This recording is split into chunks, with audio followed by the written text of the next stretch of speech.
आप केवल लग्न, चंद्र लगन, आरूढ़ लगन और नवांश लगन से द्वादश भाव, 12वें भाव की जो स्थिति है उससे आप कई प्रकार के अपने पास्ट लाइफ के जो कार्मिक सेटलमेंट्स हैं उनको जान सकते हैं। कुंभ को ना बहुत ही स्पिरिचुअलिटी से बहुत एसोसिएट किया जाता है, एट द सेम टाइम बहुत गिविंग राशि माना गया है इसे। तो इनका पास्ट लाइफ कर्म क्या होगा? मकर में बृहस्पति नीच के हो जाते हैं और मंगल उच्च के हो जाते हैं। तो प्रारब्ध में उनका पैशन और अग्रेशन तो रहा, परंतु बृहस्पति गुरु स्पिरिचुअलिटी, दान, दया, धर्म को उतने नहीं माना। स्कॉर्पियो, मंगल की दूसरी राशि की बात करते हैं। जो सबसे बड़ा प्रारब्ध है स्कॉर्पियो का, वो विवाह से लेकर है। मैंने 70 to 80% स्कॉर्पियो लगन के लोगों को विवाहिक जीवन में स्ट्रगल करते हुए देखा है।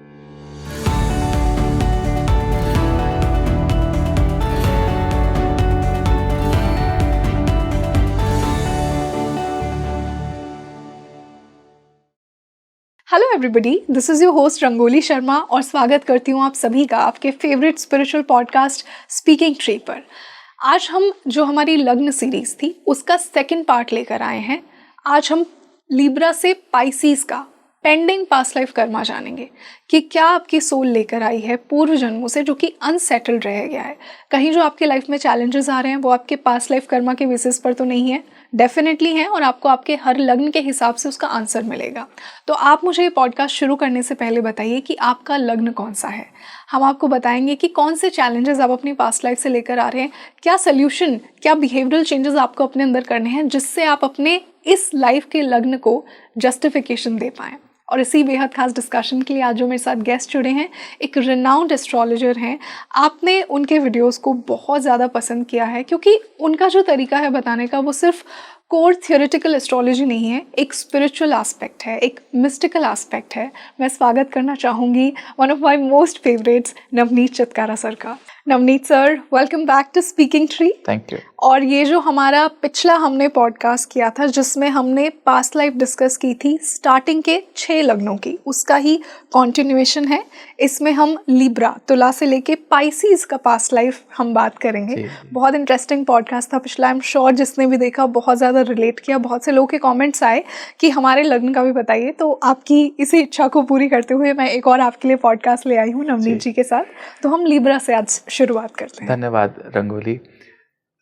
तुला लगन की अगर हम बात करें, और मैंने जैसे पहले भी कहा कि जब भी हम प्रारब्ध को समझने की कोशिश करेंगे तो हम लगन, चंद्र लगन, आरूढ़ लगन और नवमांश लगन सबको कंसीडर करेंगे, लेकिन समय को नज़र में रखते हुए केवल आज हम लगन से जो है चर्चा कर रहे हैं। तुला लगन का जो 12वां भाव है वहाँ पर कन्या राशि है। कन्या नैसर्गिक कुंडली के अंदर 6ठा भाव है जी। रोग, शोक, कर्जा, ऋण, बीमारी, शत्रु, लिटिगेशंस और ये सब प्रॉब्लम्स जीवन में उनके प्रारब्ध में एक बहुत प्रबल शक्ति के साथ रही। तुला लगन के लोगों को सबसे पहले बहुत सोच समझ कर ही डेट्स उठाने चाहिए।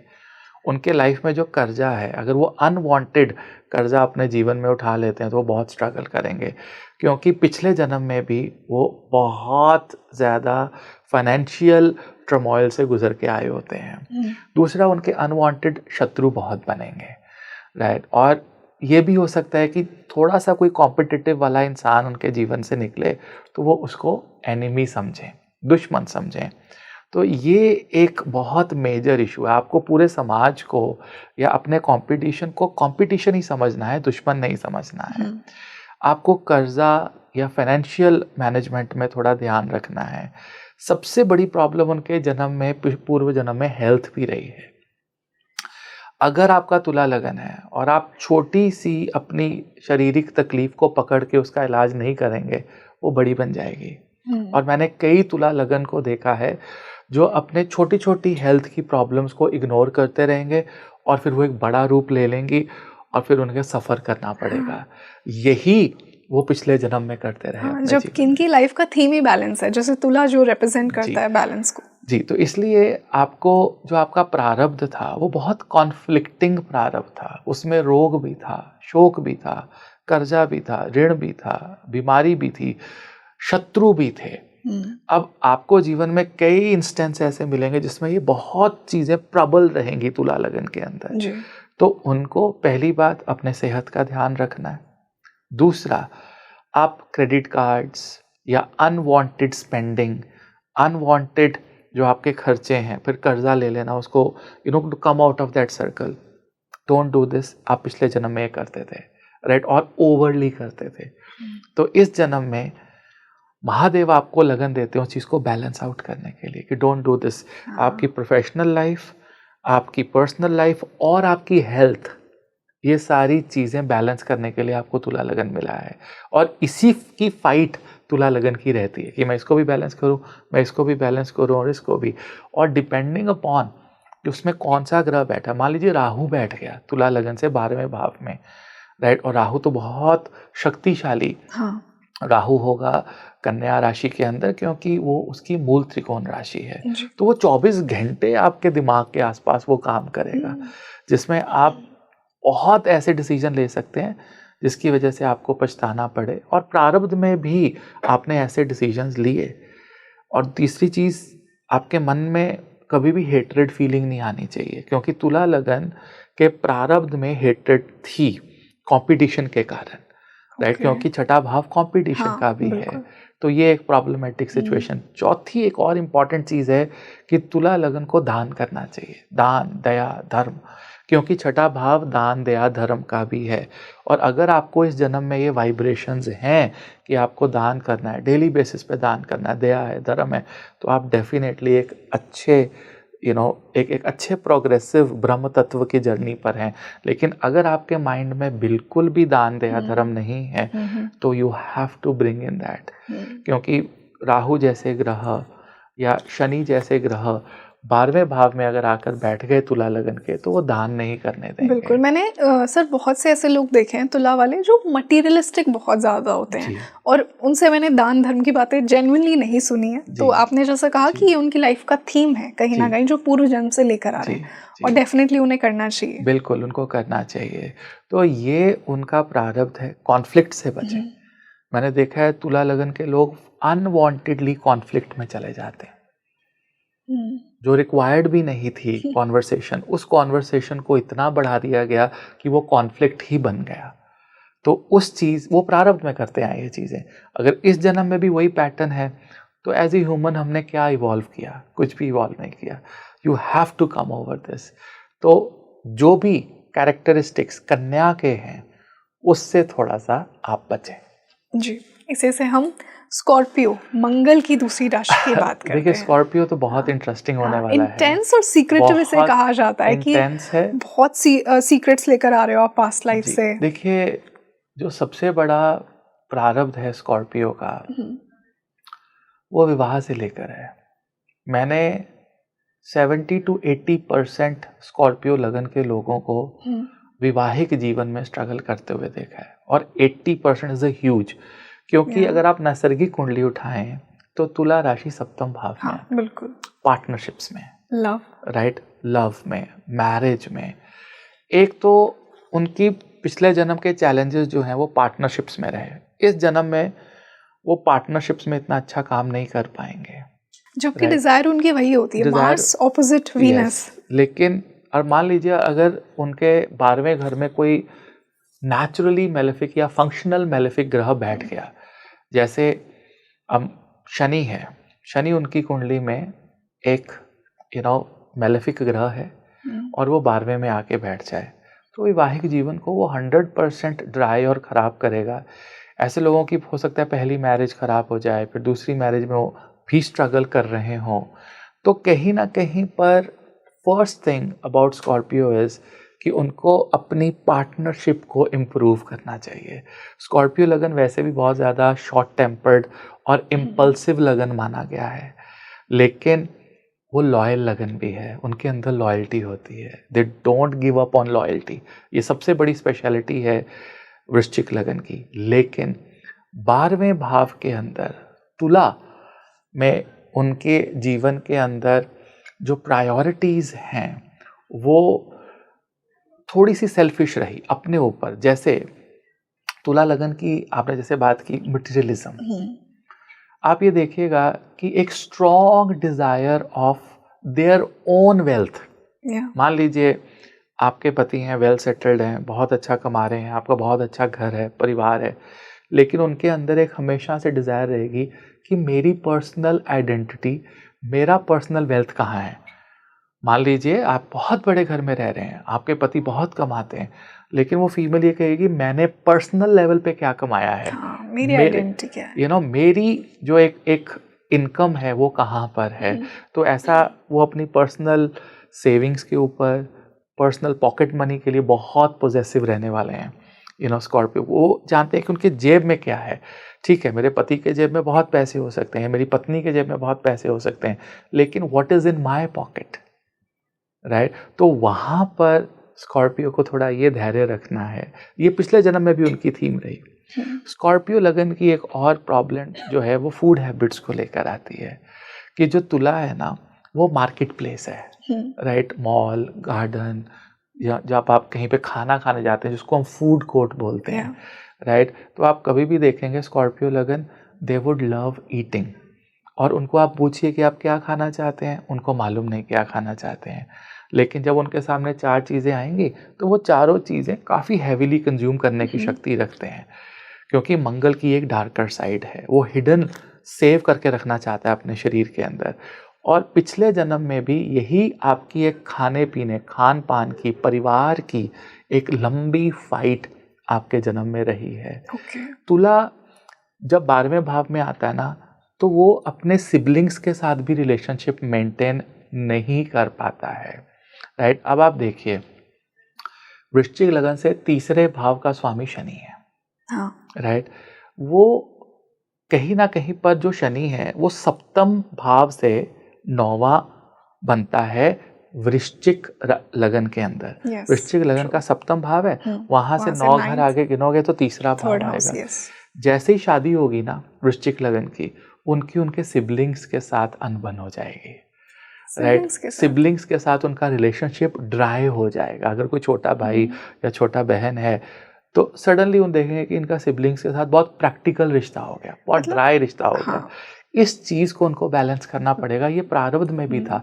तुला की यही प्रॉब्लम है, क्योंकि तुला लगन का, अगर तुला लगन को देखा जाए नैसर्गिक कुंडली के अंदर, तो 3rd हाउस तुला से 9वां बनता है, राइट। तो वहां पर उन्होंने ओवर पराक्रम जो है अपने सिबलिंग्स के ऊपर दिखाया होता है, राइट। मेष लगन में अगर देखें तो तुला जब 7म भाव में आया, उससे 9 घर चुनो तो छोटा बहन भाई, राइट। पराक्रम, बिगिनिंग ऑफ थिंग्स। तो यही एक प्रॉब्लमेटिक सिचुएशन वृश्चिक लगन के साथ आती है, जिसमें उनको अपने बहन भाई, छोटे सिबलिंग्स, उनके साथ बना के रखनी चाहिए। और अगर वो अच्छा रिस्पॉन्स नहीं भी दे रहे हैं उनके जीवन के अंदर, तो भी एक प्रैक्टिकल रिश्ता मेंटेन धैर्य के साथ करने की बहुत ज़रूरी है, क्योंकि तुला कहीं ना कहीं पर पेशेंस लूज कर जाता है, और वो अब उनका प्रारब्ध था। तो इसी जन्म में भी बहुत सारे वृश्चिक लगन के लोग अपनी पेशेंस लूज करेंगे, वो लूज करते हैं। अगर वो एक बेहतर जिंदगी जीना चाहते हैं और अपने प्रारब्ध को ख़त्म करना चाहते हैं, सबसे पहले अपनी फूड हैबिट्स को इम्प्रूव करिए। आप अपने सिबलिंग्स के साथ अच्छे रिश्ते बनाइए। आप अपनी मैरिड लाइफ को कंपैरिजन में मत लेकर आइए अपने हस्बैंड के साथ। उनका अपने स्पाउस के साथ कंपटीशन चलता है, उनका अपने परिवार के साथ हिडन कंपटीशन चलता है, which is not required. Partnership में चलिए जी। और वो टेक्निकली एक बहुत लॉयल लगन है, लेकिन अपने इम्पल्सिवनेस और अपने प्रारब्ध के कारण जो उनको इम्पल्सिवनेस देता है टुवर्ड्स द फैमिली। आप वृश्चिक लगन को देखिए, समाज के साथ बहुत हंस के बात करेंगे, बहुत, लेकिन जैसे ही वो घर आएंगे और अगर उनका कोई वो रूप देख ले तो बोलेंगे आप सच में वही हो जो आप इस तरह से थे। तो ये उनकी पास्ट लाइफ में वो बैलेंस नहीं कर पाए, बाहर अच्छे थे या घर पे अच्छे नहीं हो पाए। तो वही जो बाहर वाला एक स्माइलिंग एटीट्यूड है वो घर पे होना बहुत ज़रूरी है वृश्चिक लगन के लिए। तो टेक्निकली उन्होंने अपनी लाइफ में चीज़ों को इम्बैलेंस किया है, और इस जन्म में तुला से भी ज़्यादा अगर किसी को अपनी लाइफ बैलेंस करने की ज़रूरत है तो वो वृश्चिक लगन है। सर, इसी से हम जुपिटर के पहले लग्न की बात करते हैं, धनु। देखिए, जुपिटर इतना बेनिफिशियल प्लैनेट माना जाता है और मैंने यूजुअली ये ऑब्जर्व किया है मेरी लाइफ में पर्सनली कि जुपिटर का लग्न यानी पाइसेस और धनु को ना लोग बहुत ही बेनिफिक लग्न मानते हैं और इन लोगों में एक नेचुरली एक चार्म होती है जो इन्हें पसंद करवा देती है कि सब इन्हें पसंद करेंगे। जी, देखिए धनु लगन की अगर हम बात करें तो धनु लगन के 12वें घर में एक डार्कर साइड है और डार्कर साइड है स्कॉर्पियो। Yes, right. पिछले जन्म में बहुत सीक्रेटिव रहे और आप देखेंगे कि साइलेंटली धनु लगन के लोग बहुत सीक्रेटिव होंगे भी, क्योंकि वो पिछले जन्म के प्रारब्ध को जहाँ पे छोड़ा है वहीं से नया जन्म शुरू हुआ है। तो सीक्रेटसी जो है वो इनकी एक प्रॉब्लम है। दूसरी चीज़, in laws, relationship with extended family, क्योंकि नैसर्गिक कुंडली के अंदर अष्टम भाव इन लॉज का है, वहाँ पे फोर्थ आ गया है ना। उनको ना चाहते हुए भी अपने इन लॉज का करना पड़ेगा और वो अपनी इमेज का इन लॉज के सामने बहुत ध्यान रखेंगे कि वो जब भी जाएंगे ना तो बोलेंगे कि मेरे best of the best clothes मुझे चाहिए इन लॉज के सामने, बेस्ट गाड़ी चाहिए, बेस्ट ओकेजन चाहिए। और दूसरा, वो अपने जो एक्सटेंडेड फैमिली है उसके लिए ना चाहते हुए भी उन्हें कुछ ना कुछ अपने जीवन के अंदर करना पड़ेगा, क्योंकि वो प्रारब्ध में मिसिंग था, वो नहीं किया पिछले जन्म में। इसलिए उनका बहुत सारा कार्मिक सेटलमेंट इन लॉज के साथ भी होता है। आपने देखा होगा बहुत से धनु लगन के लोग ज्योतिष में बहुत अच्छा कार्य करते हैं, क्योंकि उनका प्रारब्ध में अकल्ट साइंसेस के साथ, क्योंकि अकल्ट अष्टम भाव है ना, वही अष्टम भाव स्कॉर्पियो की पूरी एनर्जी उनके 12वें भाव में है। तो ऐसे लोगों का अकल्ट मिस्टिसिज्म के साथ बहुत बड़ा संबंध है। जब मैं ज्योतिष की क्लासेस लेता हूँ, पढ़ाता हूँ बच्चों को, मेरे पास कम से कम 20 से 25% बच्चे धनु लगन, धनु राशि या धनु नवमांश, राइट, या धनु आरूढ़ जो है उसमें आएंगे, क्योंकि प्रारब्ध में कई कार्मिक सेटलमेंट उनके जो है जीवन के अंदर इस पर्टिकुलर एरिया के अंदर रहे हैं। एक और बहुत इंपॉर्टेंट चीज़ है, धनु लगन के लोगों की लाइफ में बहुत सारे सडन इवेंट्स आते हैं और बहुत से डिसीजंस वो सडनली भी लेते हैं, जो कि एक स्कॉर्पियो की एनर्जी है। Sudden decision, sudden reaction, impulsiveness. तो अगर आप धनु लगन के हैं तो आपको अपने जीवन में इम्पल्सिव डिसीजंस, एकदम क्विक डिसीजन, एक्सीडेंटल डिसीजंस, इन सब चीज़ों से बचना है, क्योंकि ये आपके पूर्व जन्म की कमियां रही हैं जिनके कारण आपका जन्म हुआ है। अदरवाइज आप एक नेचुरल टीचर हैं, एक नेचुरल गुरु हैं, आप बहुत जल्दी चीज़ों को सीखते हैं और बहुत जल्दी आप एक गुरु, एक टीचर के स्टैंडर्ड पे आ भी जाते हैं। लेकिन मान लीजिए 12वें घर में अगर कोई वक्री ग्रह बैठ गया आके, मान लीजिए आपका मंगल ही वक्र होके 12वें भाव में बैठ गया है, शनि वक्र होके बैठ गया, तो वो आपको बहुत ऑब्सेसिव बना देगा, बहुत ज़्यादा ऑब्सेसिव।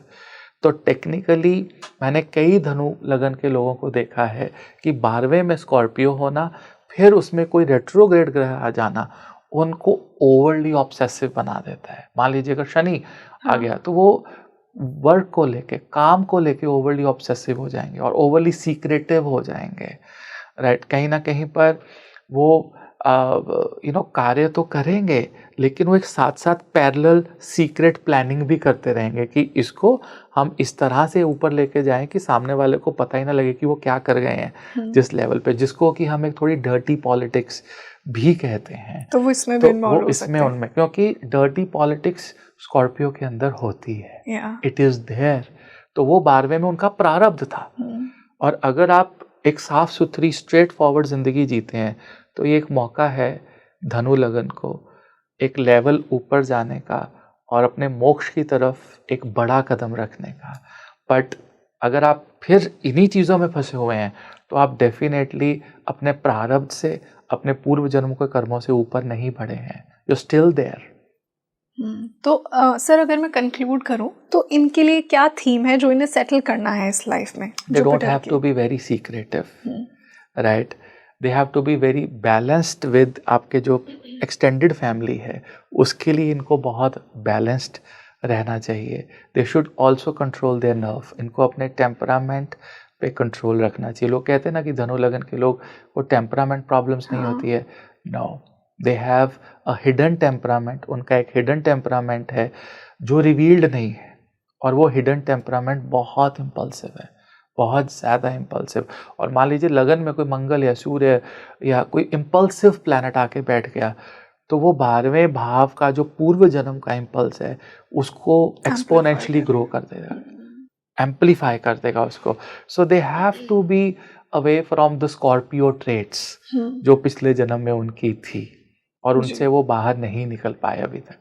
आपने सही कहा कि बहुत से लोग ना जुपिटर को बहुत काम समझते हैं, धनु राशि ऑल्दो फायर साइन है, बट फिर भी जुपिटर का ट्रेट उनमें आ जाता है तो सोचते हैं बहुत दयावान है, बिल्कुल भी अग्रेसिव नहीं है। बट एक जो आपने कहा ना, अंदर उनके जो फायर होती है उसको कंट्रोल करना जरूरी है। They have to control it.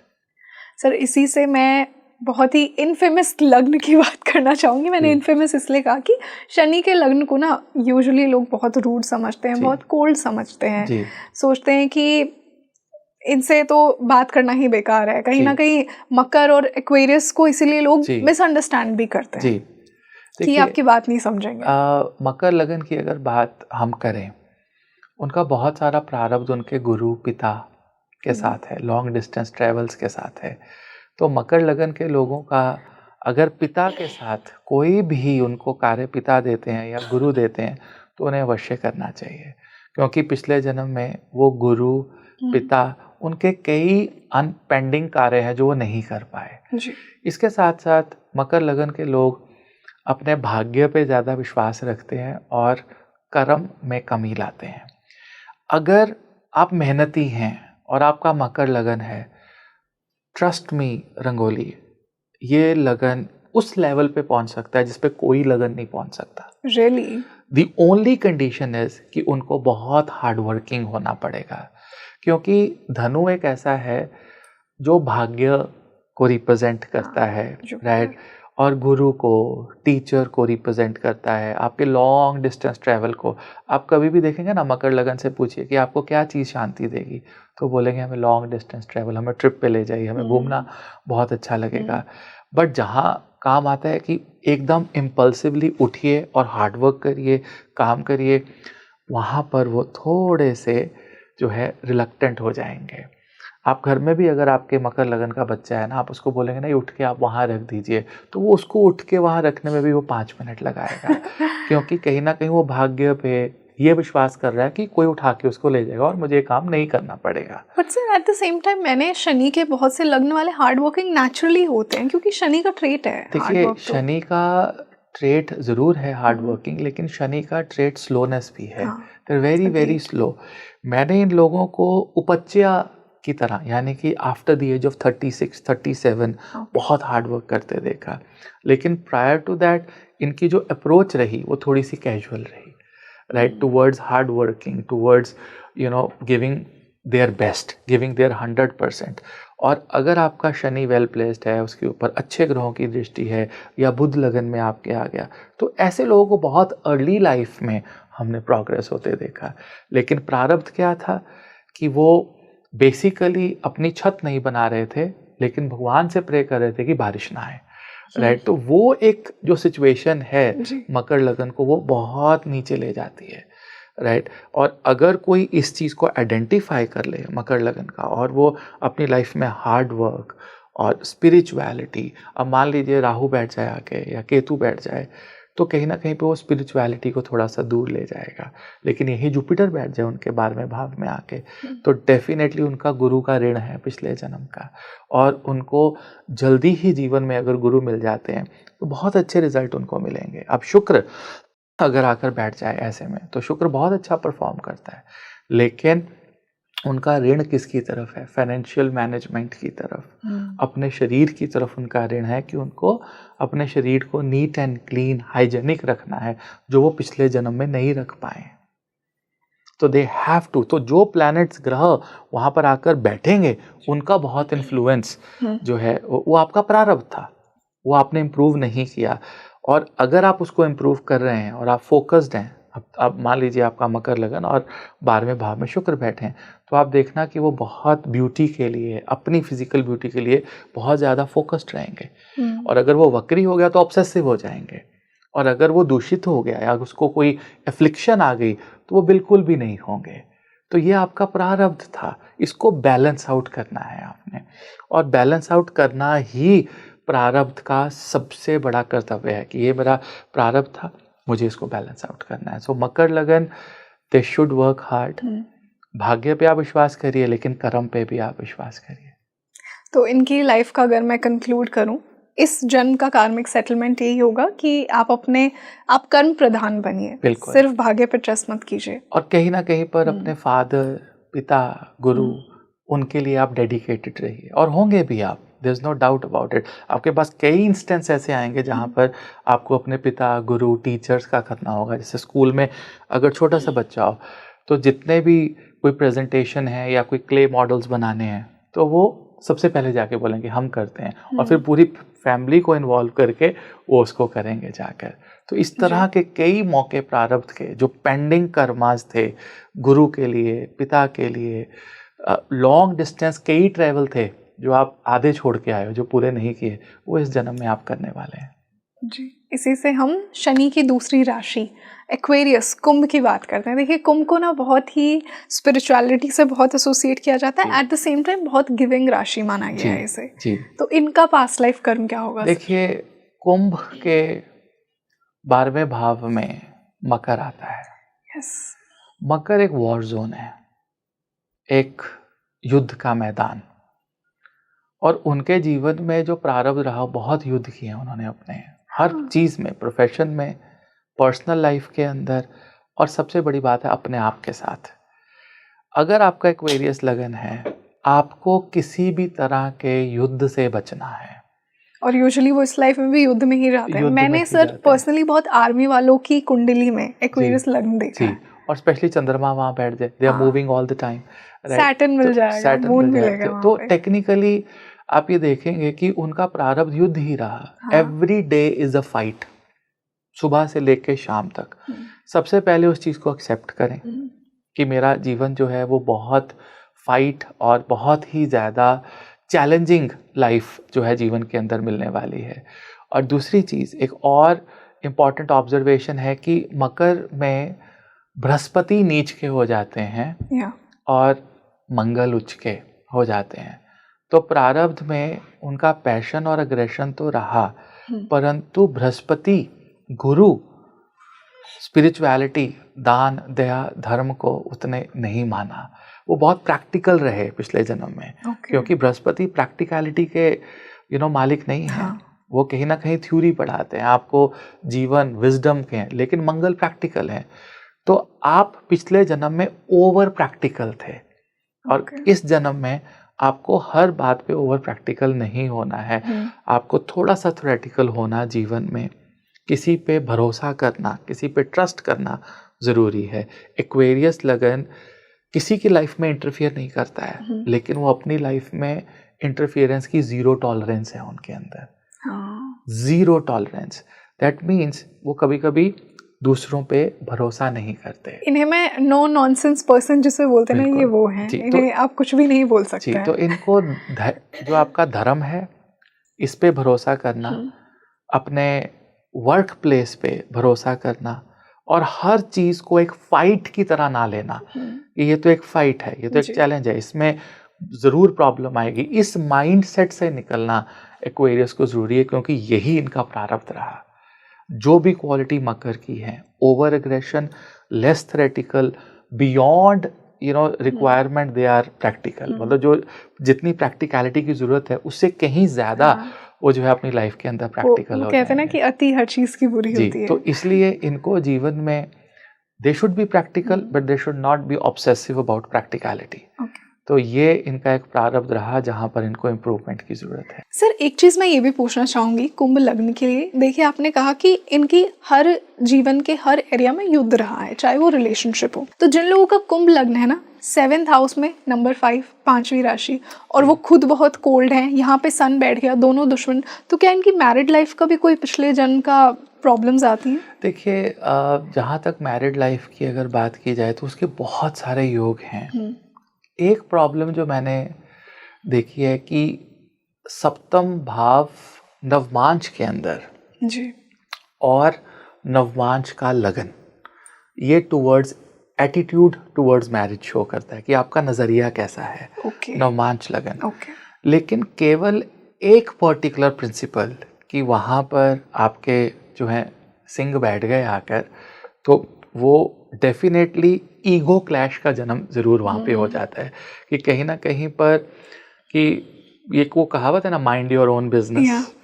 तो वो एक्वेरियस लगन की एक मैरिज लाइफ के अंदर बीइंग पार्टनरशिप ऑल्सो, कि आपकी पार्टनरशिप बहुत अच्छी है, लेकिन टेक्निकली उस मैरिज के अंदर भी एक एनर्जी है जिसको बोलते हैं माइंड योर ओन बिजनेस।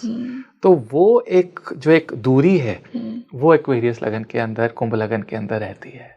और सर दोनों कहीं ना कहीं अगर एस्ट्रोलॉजिकली कहते हैं ना, दुश्मन है, एनिमीज है सन और सैटर्न। जी, एनिमिकल तो ऐसे तो आपको कई लगन में आपको हमेशा सातवां घर जो है वो एनिमिकल ही क्योंकि जो है वो हमारे ही मिलने वाला है, सबसे बड़ा टीचर उन्हीं के साथ तो हमारा सबसे बड़ा प्रारब्ध है। वही interesting. Sir I am sure कि अब हमने इतने 11 जो लग्न है उनको कवर कर लिया। पाइसेस वाले वेट कर रहे होंगे, तो जुपिटर की जो दूसरी राशि है पाइसेस, उनका पास्ट लाइफ हम जानेंगे। And at the same time जैसा मैंने आपको कहा कि इन्हें भी बहुत अच्छा समझा जाता है, क्योंकि जुपिटर है, सॉफ्टनेस होती है।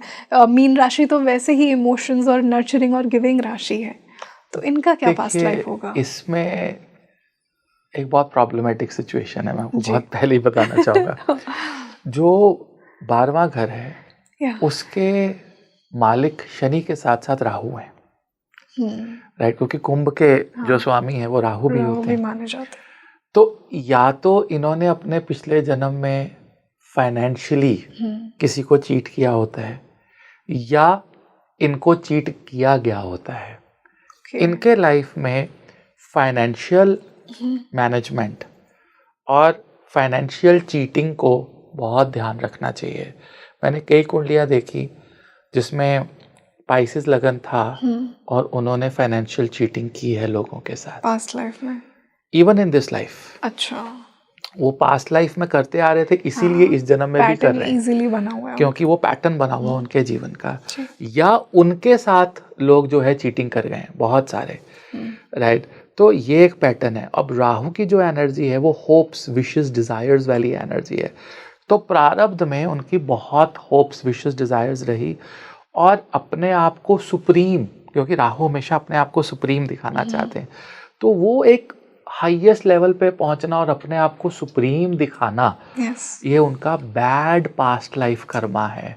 और अगर वही चीज़ कंटिन्यू रह रही है, अब प्रॉब्लम ये है कि पाइसेस लगन के लोग कभी भी ये शो नहीं करेंगे।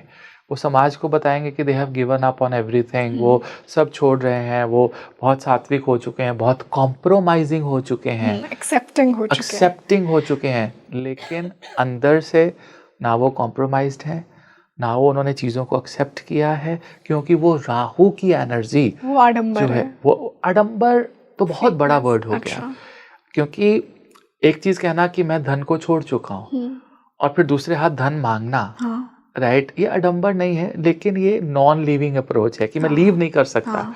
आप कह तो रहे हैं कि आपको धन की कोई वैल्यू नहीं है, लेकिन आपको धन चाहिए भी। आप किसी का धन वापस भी नहीं करेंगे।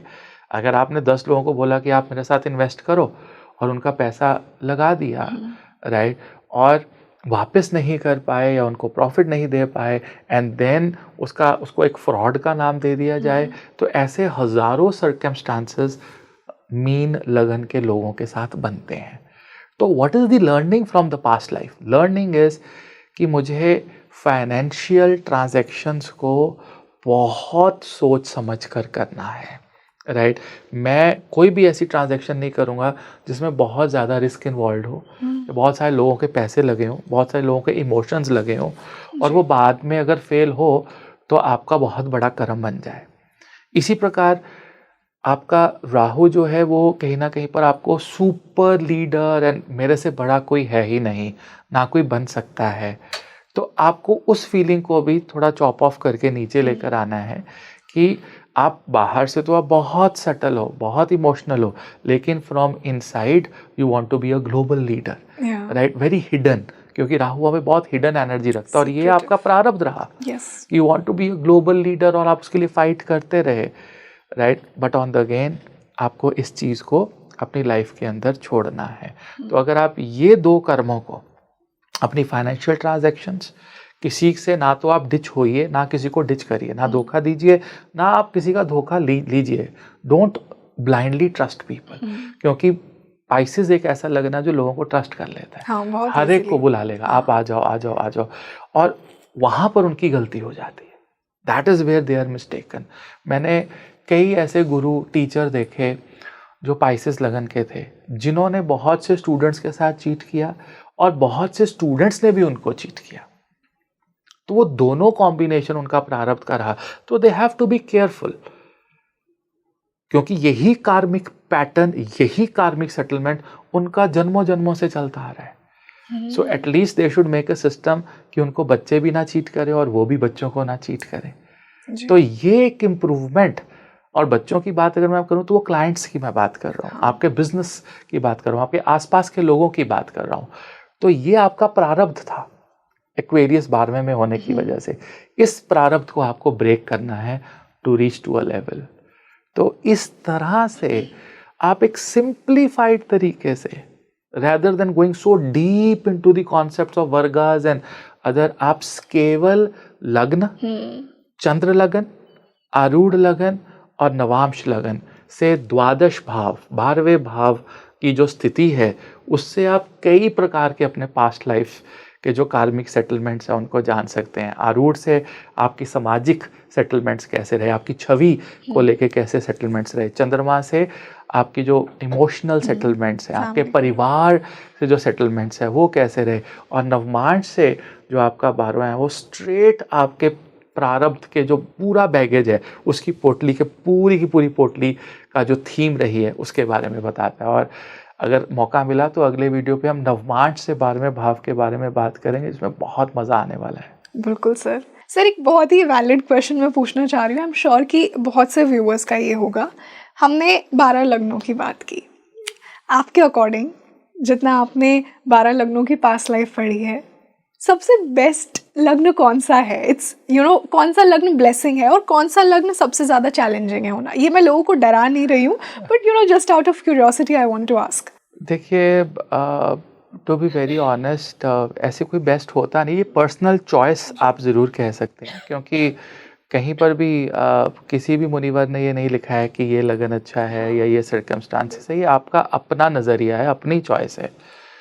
तो मुझे लगता है कि जो सबसे ज़्यादा चैलेंजिंग लगन है वो वृश्चिक लगन है।